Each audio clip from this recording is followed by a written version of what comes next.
C'est quasiment la fin de la première mi-temps et le LOSC est toujours mené face à Montpellier. Montpellier qui mène donc 1-0 pour le moment à la 45e minute de jeu pour ces quarts de finale de la Coupe de la Ligue.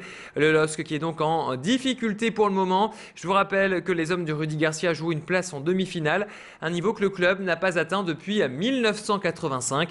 Alors vont-ils rééditer la performance? Eh bien, réponse ce soir pour le moment, c'est plutôt mal parti, mais il reste encore une bonne période de jeu pour redresser le tir. Et bonne nouvelle pour Yohan Cabaye et Adil Rami, les deux joueurs du LOSC ont été sélectionnés en équipe de France à nouveau par Laurent Blanc pour disputer le match contre l'Angleterre le 17 novembre prochain à Wembley. Ce fait divers, ce matin, un élève a été sévèrement blessé à l'arme blanche dans l'enceinte du lycée professionnel Savary de Wattrelos. Vers 9 h, ce jeune homme de 18 ans aurait été attaqué par un individu étranger à l'établissement. L'agresseur, un ancien élève, serait parvenu à entrer dans le lycée armé d'un couteau et aurait frappé aux côtes ce jeune homme en seconde dans un couloir. Cette altercation concernerait une affaire personnelle. La victime a reçu des soins sur place par une équipe du SMUR et a été conduite à l'hôpital de Tourcoing. Sérieusement blessé, ses jours ne seraient pas en danger. Bien sûr, tout le corps enseignant a été fortement choqué par ce drame. On écoute le proviseur du lycée au micro de Baptiste Blic. L'ancien élève est rentré pour s'expliquer avec un de nos élèves sur un différend qui était à l'extérieur et à suite d'une bousculade, l'agresseur a donné un coup de couteau heureusement superficiel à la victime. C'est effectivement une chose, les différends entre personnes, il y en a partout. Donc ça peut arriver partout, c'est malheureux que ce soit arrivé ici, surtout malheureux pour la victime. Et l'agresseur présumé a été interpellé ce midi par les forces de l'ordre. Justice, les parents du petit Younes, écroué hier. Le père et la mère du petit garçon de 4 ans ont été inculpés pour coups et blessures volontaires ayant entraîné la mort sans intention de la donner. L'enquête s'est accélérée lundi. Il y a un an, quasiment jour pour jour, le garçon de 4 ans avait mystérieusement disparu de la commune du Bizet, près d'Armentières. Son corps sans vie avait été repêché une quinzaine de jours plus tard dans la Lys. Selon des expertises, le petit Younes a reçu des coups mortels quelques heures après sa disparition, ayant provoqué une mort par asphyxie. De nouvelles perquisitions au domicile familial ont été réalisées lundi soir.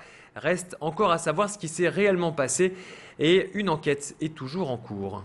Il est à présent acquis que Younes est mort d'asphyxie et que le moment de la mort se situe à un moment qui est très proche de celui de sa disparition. Suite à ces auditions, la juge d'instruction a décidé ce matin de procéder elle-même à l'audition du père et de la mère de Younes. Et au terme de ces auditions, elle a décidé d'inculper et de placer sous mandat d'arrêt le père et la mère du chef de coups et blessures volontaires ayant entraîné la mort de Younes, avec la circonstance que les faits ont été commis sur leur fils mineur d'âge.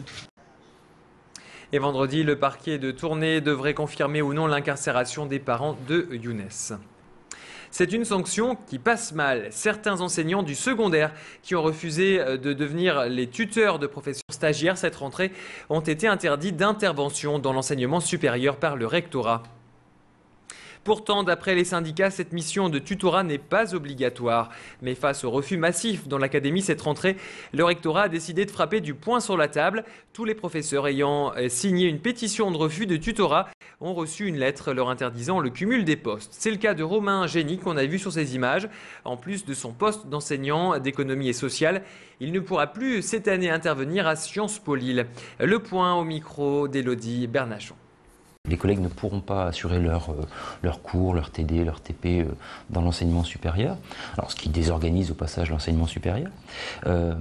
Et ces courriers font très souvent référence au fait que les collègues concernés ont manifesté leur refus, leur intention de refuser d'être tuteur d'un stagiaire à la rentrée 2010-2011. C'est de la désolation, hein, c'est-à-dire que on attendrait, disons, une attitude un petit peu plus professionnelle de la part de notre hiérarchie. On pense pas, a priori, qu'on va être traité de façon aussi méprisante et infantilisante.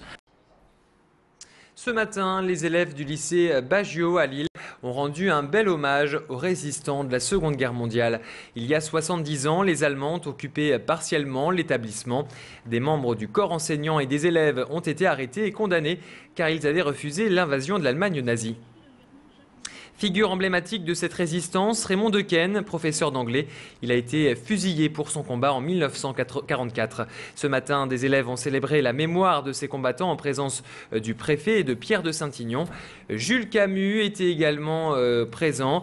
Il était élève à l'époque au lycée Bagiot. On l'écoute au micro d'Élodie Bernachon. Peur, non. Non, j'avais vécu 1940, déjà j'avais 14 ans, j'avais déjà eu le baptême du feu durant l'évacuation, où j'ai eu beaucoup plus peur à ce moment-là. Et puis à l'époque, il y avait des bombardements un petit peu partout, ça effrayait beaucoup plus que la présence à l'école. Et on revient sur ce match qui oppose le LOSC et le Montpellier, c'est quart de finale de la Coupe de la Ligue. C'est la fin de la première mi-temps, l'arbitre vient de siffler la partie et Montpellier mène toujours 1-0 dans ce match. Les Lillois qui se déplacent donc au stade de la Mosson à Montpellier et qui donc à la fin de la première période sont menés 1-0. Je vous souhaite donc une excellente soirée sur notre antenne et on va se retrouver dans une poignée de secondes pour la météo en direct, l'infotrafic. On suit bien sûr ce match toujours de très près. À tout de suite.